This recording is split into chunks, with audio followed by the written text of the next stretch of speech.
Саламатсыздарбы, урматтуу мекендештер, кадырлуу Айдыркен талаасынын тургундары. Сиздердин кирип келген жаңы жылыңыздар менен чын жүрөктөн өзүмдүн жана шаардык мэриянын атынан куттуктаймын. Ушул жыл биз үчүн канчалаган оор жылдардан болсо дагы бир топ ийгиликтерге жетиштик. Бүгүн кандай күн? Бүгүн эски жылдагы пландарды аткарылышын көзөмөлдөп, кандай ийгиликтерге жеттик, кандай оор күндөр болду, ошолорду анализдеп, бүтпөй калган иштерди кийинки жылга пландай турган күн. Өткөн жылга, 20-жылга көз чаптырып кеткен болсок, 20-жыл дүйнө жүзүндө, ошол менен эле биргеликте Кыргыз Республикасында, аны менен эле биргеликте Айдыркен шаарында дагы бир топ кыйынчылык күндөр болду. Каргашалуу апаат, пандемия апааты бир топ алымдарыбыздын, акындарыбыздын, чоң-чоң саясатчыларыбыздын, кээ бирөөлөрүбүздүн, жакындарыбыздын жанын алды. Бирок Кыргызда ушундай сөз бар. Ар бир нерсенин артында жакшылык бар деген сөз бар. Биз ушунчалык кыйынчылыкта эмнени үйрөндүк? Биз ушул кыйынчылык күндө адамга адам керек экендигин, бири-бирибизге жардам керек экендигин, бири-бирибиздин акыбалыбызды сурап туруу керек экендигин, ошондой эле эң биринчи ден соолук керек экендигин билдик. Мунун да артында бир жакшылык болгонун байкадык. Ар бир нерсе жараткандан деген сөз бар.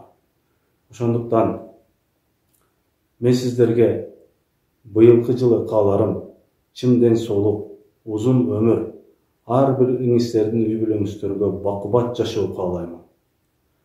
Ал эми оор жылга карабастан жетишкен ийгиликтерди айта турган болсок, биздин 2020-жылга көптөгөн пландардын жарымы аткарылды деп эсептейм. Жолдор, окуучулар менен жаштар менен биригип бир топ иштерди дагы ишке ашырдык. Библиотека, маалыматталуу бөлүмү, андан сырткары мунагы круговой, чексиз достук долбоорлору менен бир топ иштерди ишке ашырдык. Андан сырткары жарыктандыруу, ошондой эле 2 мектепке азык-түлүк программалары менен 2 миллиондон чоң-чоң печкаларды отургуздук, 4 миллион жалпысы. Андан сырткары дагы бир топ иштер болду. Баарын санап кетүүгө убакыт көп талап кылат деп эсептейм. Келерки 21-жылга планыбыз буйруса Айдыркен шаар болгондон кийин шаардай болуш керек деген ниеттемин. Биздин абдан чоң пландарыбыз бар.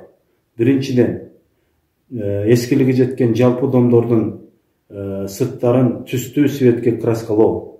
Андан сырткары ар бир рекламный щиттерди өз ордуна орнотуп, шайлоо болобу, же болбосо башка көрнөк жарнак болобу, ар бир рекламный щиттерди асылып туруусу үчүн биз рекламный щиттерди жасоо. Жалпы Айдыркен шаарынын ичиндеги суу түтүкчөлөрү, ошондой эле канализация түтүкчөлөрүн жалпы реконструкция кылып, баардыгын алмаштыруу. Ошону менен эле биргеликте Айдыркен шаарында билесиздер, мусорлар бир топ кыйынчылыктарды туудуруп жатат. Мусорларда уйлар жүрүп турган убакыттарды өзүңүздөр көп болуп көрүп отурасыздар.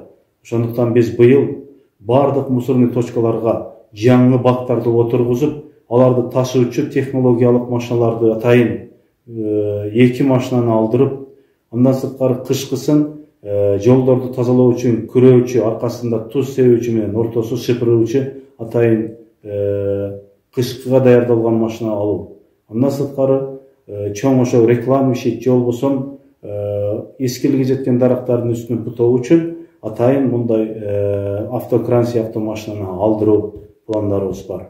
Буйруса шаардын ичиндеги жалпы жарыктандырууларды толугу менен алмашат деген өзүбүздүн бүгүнкү күндө пландарыбызды коюп отурабыз.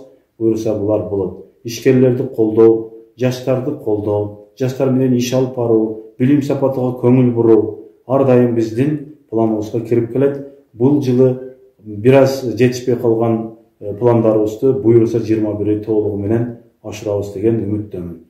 Бардыгыңыздардын келе жаткан дагы бир жолу жаңы жылыңыздар менен, үй бүлөңүздөр менен тынч болуңуздар, den soolukta, amançılыкta ар дайым болушуңуздарга мен тилектешмин. Жаңы жылыңыздар менен.